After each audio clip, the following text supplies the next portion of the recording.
Hello, this is Mark Govo from www.houseinvestigations.com. If you go outside on a humid day, you may inhale 100,000 mold spores. All right, If you so place 5 bags of mulch around bushes, you inhale. All right, so I have this video, okay, and the video is called "Mold: The Truth." We've all been scammed, and you can look at it on YouTube. It's a really good video. It's got over 500,000 views just in the U.S. And I do get a lot of hate mail. And recently I got this letter, and the reason I'm doing a video on this is just to show people how many times you get misdiagnosed or you get some bad information. And so I'll jump in this video. Just give me a second. Another 1 million mold spores, and you never once complain about mold. However, when the mold inspector tells you you have 1,000 mold spores of penicillium in your basement, okay, you start to have short-term memory loss, headaches, and your fingernails turn green. All right, so let's go over here. So here we go. We get this girl, and she sends me this bizarre email. And actually, you can read it. It's actually public. So, and I'm just going to explain what happens sometimes. So she's basically beating me up, talk about dumb and dumber, or better yet, ignorant and unkind. She's talking about me. Yes, a lot of what you reported is indeed correct and all common sense. However, if you've lived in 11 different homes and the 9th one, after a few months and after a very rainy season, caused some flooding indoor and outdoor, okay, think about that. Some flooding indoor and outdoor. Well, that's kind of a problem. I mean, flooding indoor and outdoor, some. Well, what, are you living in a basement? Do you have a crawl space? This gets better. And a poor renovation. Okay, she's renting the house from a poor landlord who's trying to fix something. And some rotten mold-infested outdoor stairs off your master bedroom. And a few days after out, you begin to develop bizarre reactions where your hands start producing splinters everywhere that you have touched on your body, and you begin breaking out in rashes, producing some sort of sharp splinters coming out of your eyes, around your mouth, out of your private areas. And then your hair turns to slime and begins to fall out, and you begin to develop what is best described as static electrical shocks, like sticking your finger in a live socket, only to sit down on your patio furniture covered with sawdust from the stair renovation and those rotted, mold-infested stairs. Okay, I'm going to tell you what's going on here. Okay, hey, Adam, Cheryl, Mike, how you guys doing? Okay, or better yet, you go take a shower and your feet are burning in the shower so bad, you look down and see your feet swelling and beginning to bleed. So you have to begin to shower standing on the edge of the tub because whatever is running off your body is so toxic, you can't stand your own bath water. Then all of a sudden, the swelling all over your body has gotten so bad, you can't even wear a shoe on one foot. And it doesn't matter whether you wear it or not, because the pins and needles in that foot are so severe that you've been able to feel it, and who cares? I want to stop right here just for a second, and I'm going to tell you what's going on here. First of all, there's a woman who's lived in 9 homes, so she's a renter. That's a lot of homes, so she must be complaining about things. Okay, now she's going to complain about the landlord, but he fixed a pair of stairs. So let's think about it. The stairs are rotted. Well, when the stairs are rotted, you replace them. So she's thinking, okay, my first thought is the guy that replaced the stairs, he cut them up, right? The sawdust. Remember, she sat on a chair, the electrostatic, the prickling fingers. Well, I'm thinking, well, maybe it could be the preservatives in that wood, like all that mercury and stuff. And yes, a lot of people are completely allergic to it. Don't you remember they got rid of all those playgrounds the kids were playing on, the arsenic? Okay, so I'm thinking that. But then it gets better. I'm thinking, wait a minute. People don't replace with wood. They replace with that fiberglass stuff. There's 10 products. What happens when you cut fiberglass? That's right. You get particulate. And she said it was in the backyard by her window, which was probably open by her bed. And she sat on a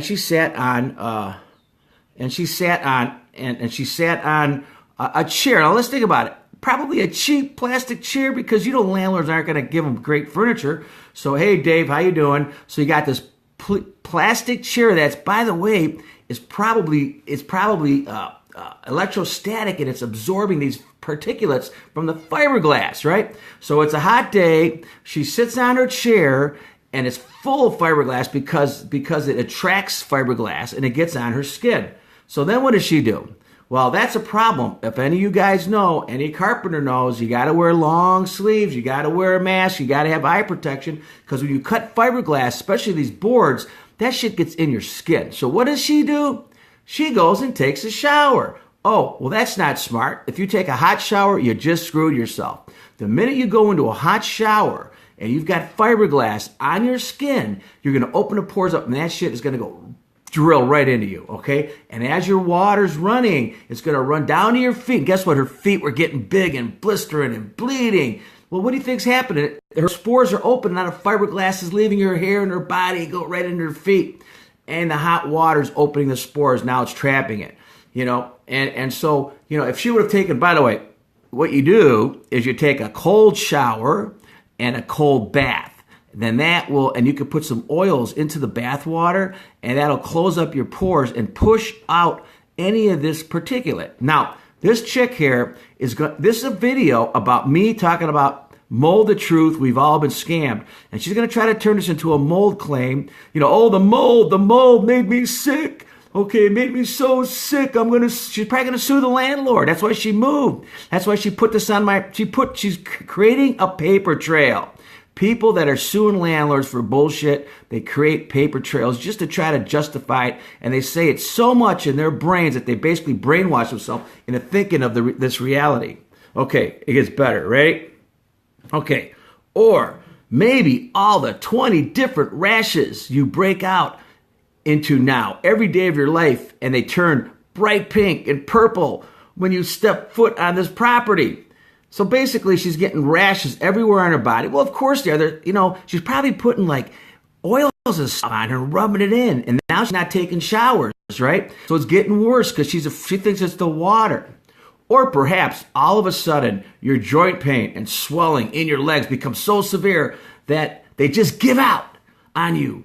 And along with the numbness, you wonder, am I becoming paralyzed? Wow, that's crazy shit. Well, maybe she got one of those flu shots too. You know, those flu shots paralyze people. And maybe she has some crummy food. Crummy food makes your joints hurt, right? I mean, we know that meat and dairy products and sugars will cause inflammation, okay? And maybe she's even sensitized. Or, there we go, or you try to enter the home after being so frightened and sick that you've gone to stay at a hotel only to try one more time because you keep telling yourself maybe I'm just going insane, or you go one last time, then you run for your life because you're going to I should have put my glasses on. Analeptic shock. Is that a word? I don't know. You guys know what I mean, right? Analeptic shock. And instantly swelling so severe, your neighbors who saw you from the window think you've gained 30 pounds and developed severe adult acne since they've seen you last a month ago. So you finally call it quits and leave behind everything that was in the house. You go through medical treatment and say goodbye to your current world. Yeah, oh, goodbye world, seriously. And your best friend, your dog, who suddenly passes while you're away being treated for severe mycotoxin exposure. Holy shit. So she goes to the hospital and she gets treated for mycotoxin exposure. Here, she's got fiberglass in her skin, okay? And the doctors are all about making money. You know that. And by the way, just let me tell you what mycotoxin is. Mycotoxins are created by molds. Molds are saprophytic. Hey, Jeremiah. Hey, John. Hey, Dave. You guys are having fun with this.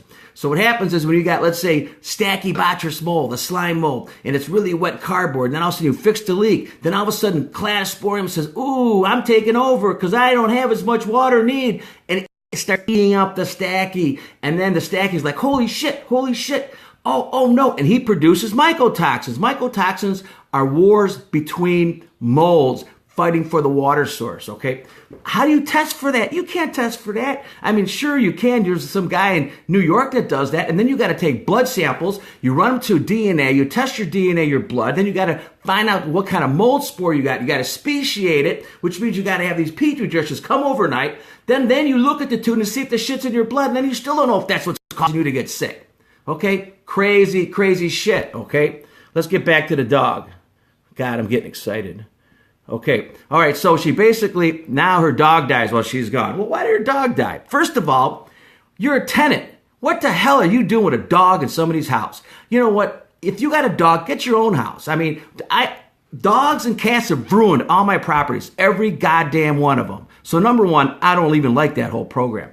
Number two, there's 220 million pets in our homes. I mean, we're like living in a barn. Think about this. When I was a kid, I had a friggin' dog house. No dog, cat allowed in the house. We didn't get asthma. We didn't get sick. Now these animals are sleeping with you. Think about this. Your sleeping dog, it's creating dust mites. Now you got this lady who's got this wet house. Oh, sporadic water in and out. That means she's got high humidity. You got high humidity, you got carpets, you got bedding, your dog sleeps on your bed, you're getting dust mites. And dust mites shit fecal pellets. These things break up into little particles, 50 times your weight. That's going to kill any little kid, especially kids walking on the carpet and you got pets in your carpet, you walk by, you are destroying their breathing zone. A child's breathing zone is like a foot.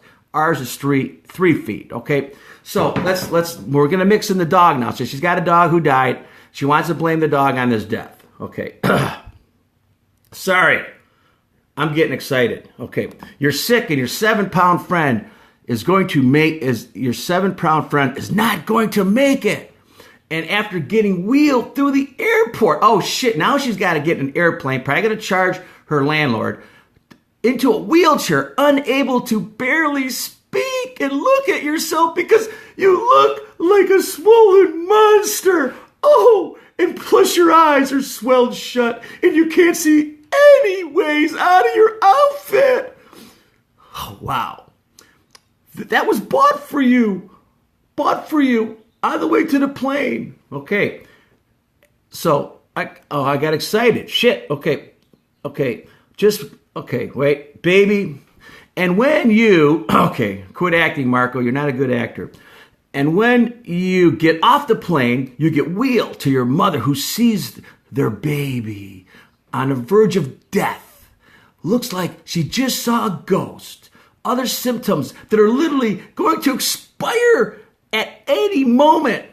Then you, sir, can tell the world, talking about Marco now, that there's no such thing as toxic molds.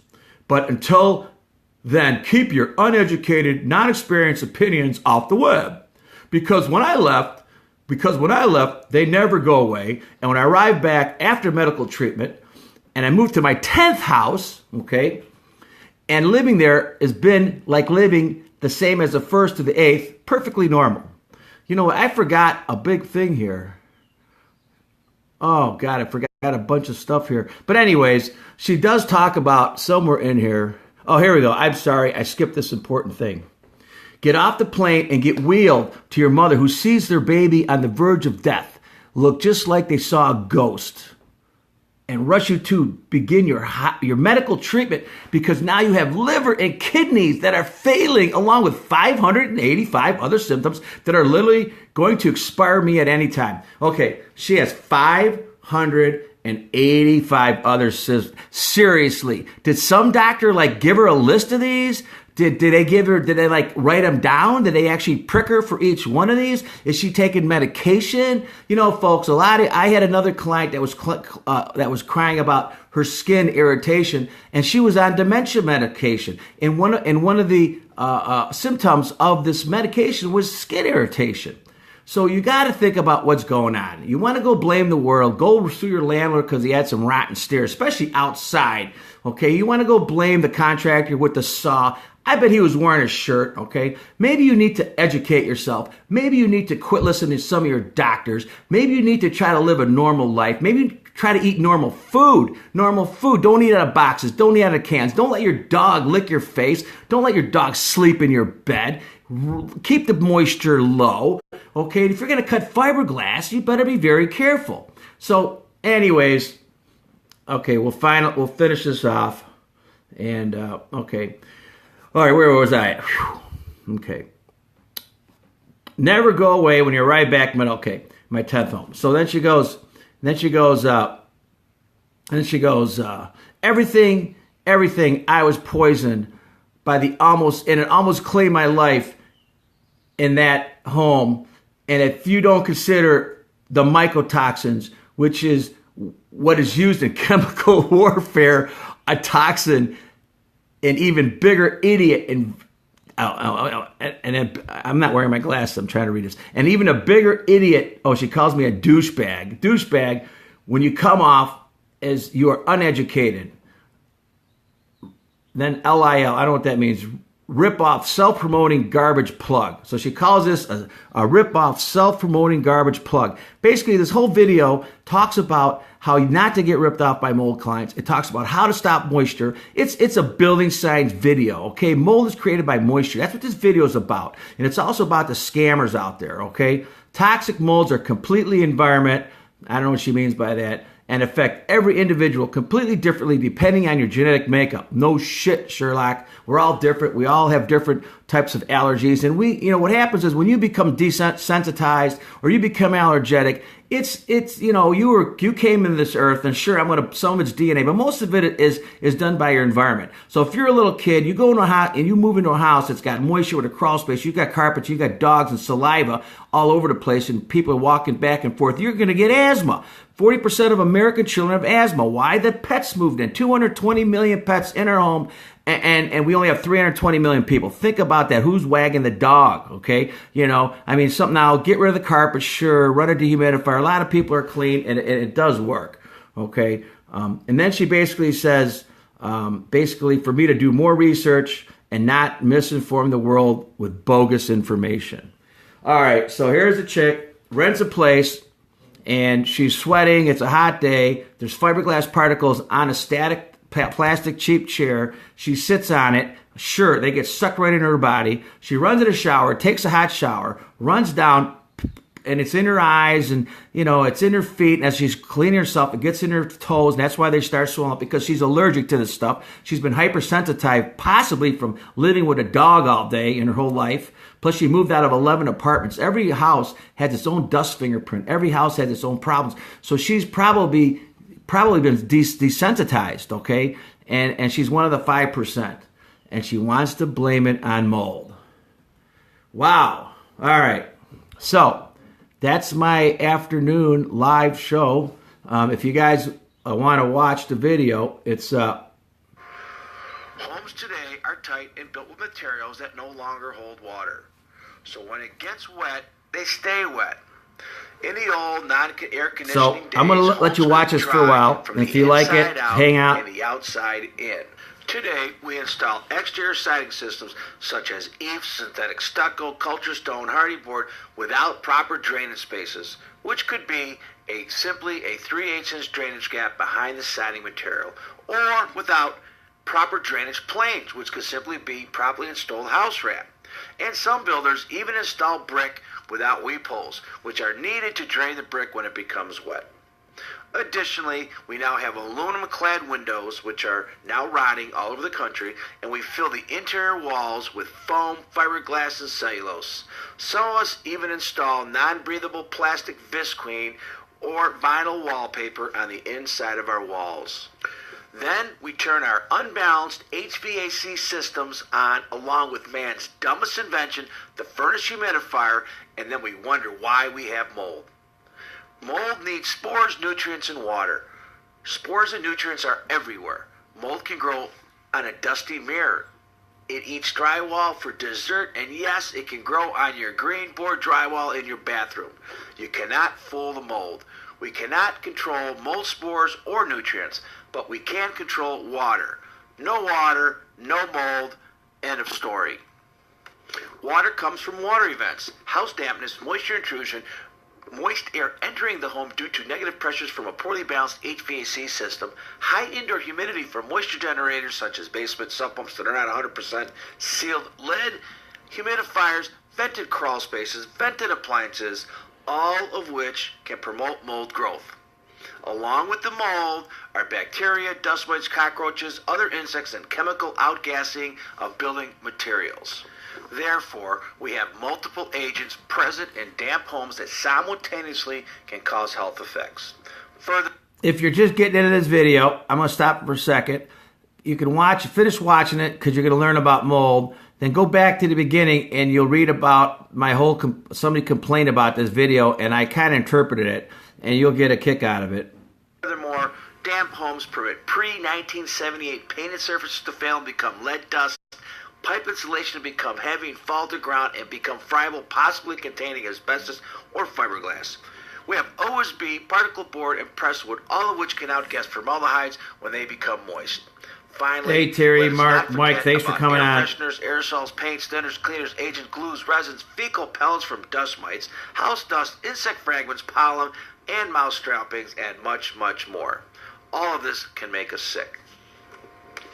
What about the 40% of Americans that may have side effects from their prescription drugs? I had one elderly client pay me thousands of dollars to test her home for many things, only to find out her itching and skin rashes were a side effect from her prescription drug. You cannot just blame mold for your sickness. If you have high humidity, a pet, and carpet, you probably are getting sick from fecal pellets caused by dust mites. This mold craze started in Cleveland with a few dead babies that lived in damp and possibly lead-painted, dust-filled, dirty, carpeted homes, along with their possibly cigarette-smoking, alcohol-drinking, or prescription-taking moms. And it's even possible that some of these moms did not own vacuum cleaners.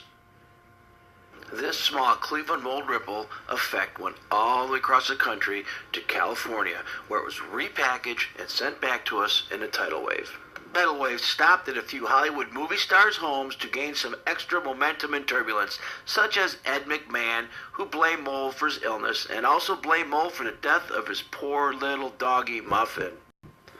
Then all the snake oil salesmen morphed into mold experts and started teaching, testing, selling the wonderful world of mold. Now you have a multi-billion-dollar industry that survives on mold alone.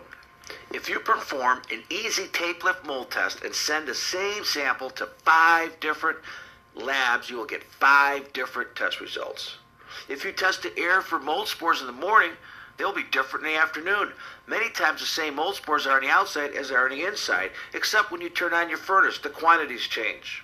When your mold test reaches the lab, cronies dressed in white lab coats, they're certified because they took a 4-day class on microscopy, identify and count the number of mold colonies or spores. Nobody ever checks these white coat cronies for dyslexia or if they flunked their high school math. Then a week later, the mold results come back and your mold expert tells you that you are going to be sick because you have toxic mold and everything in your home is contaminated. I just read the December 2010 140-page New York State Toxic Mold Task Force report. After reading this document, I still did not learn anything I did not already know. This is what I know. If you smell mold and you see mold, you have mold. Additionally, all molds are bad unless it's non-moldy cheese in your refrigerator. You need to correct the water, moisture, and humidity problems in your home. It is that simple. You do not need a governmental task force of 14 individuals who probably know absolutely nothing about home construction, building science, or moisture intrusion, studying Mold 101 and telling us what we need to do. This mold thing is very simple. If your basement, crawl space, attic, roof, plumbing have leaks, fix them. If you have high indoor humidity, lower it. Run a basement dehumidifier. If your home has condensation or anything, something is screwed up, go find out what's screwed up. Sometimes you need to call a good ASHI home inspector or a building scientist, such as myself, to help diagnose a more complex moisture problem. After you correct the moisture problem, take precautions so the moisture problems do not occur again. You do not need expensive laboratory tests to tell you that you have mold. Who cares what kind of mold it is anyway? All mold is bad. As far as toxic and non-toxic mold, those are scam words used by mold litigators, mitigators, and scamulators. And even in New York City, they do not use the word toxic mold anymore. Then there are those special top secret formula chemicals that kill mold. Mold does not care what you use. Your house dust is loaded with millions of spores just waiting to be watered. And even if you clean all the dust, When you open the front door to buy Girl Scout Mac cookies, and cheese, the Dave. mold spores come back in. If you are healthy, go ahead and clean up the mold. After all, you just lay down 5 bags of mold-infested mulch. Go ahead, put in your respirator and some gloves and have some fun. When I was 5, I used to make mud pies and eat them, and I am still here 45 years later. Mold is overrated. We must build our homes properly for the geographical area we live in and use materials that are compatible with the rest of the products in our homes. We need to drain the rain and let our homes dry when they get wet. In cold climate zones, builders must stop venting crawl spaces, stop installing interior vapor barriers, and stop installing house products wrong. Furthermore, it is truly amazing that the public relies on mold tests and mold mitigation contractors for all their answers. It seems that we are getting dumber and dumber. Thank you for watching. This is Marco Vogt from www.houseinvestigations.com. Please subscribe to my channel and watch my other videos. Okay, so basically, hello. Basically, this is was a comment. I've got over 800 comments on this video just on YouTube alone, and it was about somebody who was misdiagnosed an ailment and tried to blame it on. Oh, that's a different video. Okay, and try to blame it on mold, and it was a fiberglass problem. So when you go to your doctor, you know, think about everything you're doing. If you go to your doctor and you tell them something, they're going to misdiagnose you, give you the different medication. People have low-level carbon monoxide poisoning in their home because they've got downdrafting or incomplete combustion. They go there with a flu and they get them flu stuff, and here they're really getting poisoned by carbon monoxide. Okay, so you got to think about what's really going on. You can't blame mold, just mold. There's a million things that'll make you sick, and it could even be what's in your refrigerator, what's in your boxes, the food you're eating, the teas you're drinking. So you really got to think about it. So hey, thank you all for coming on today. It was fun. I'm taking a day off, so I may go live again later. I'm going to an abandoned lime plant. Well, it's not, I don't know if it's abandoned, but I'm going to find out real soon. So you guys have a nice day. By the way, I've got some times available this week, and I don't have any jobs for next week, so I'm looking for home inspections. I'm looking for consultation inspections, house problem inspections, odors, things like that, or even EMFs and frequencies. You guys have a good week. Thanks for watching.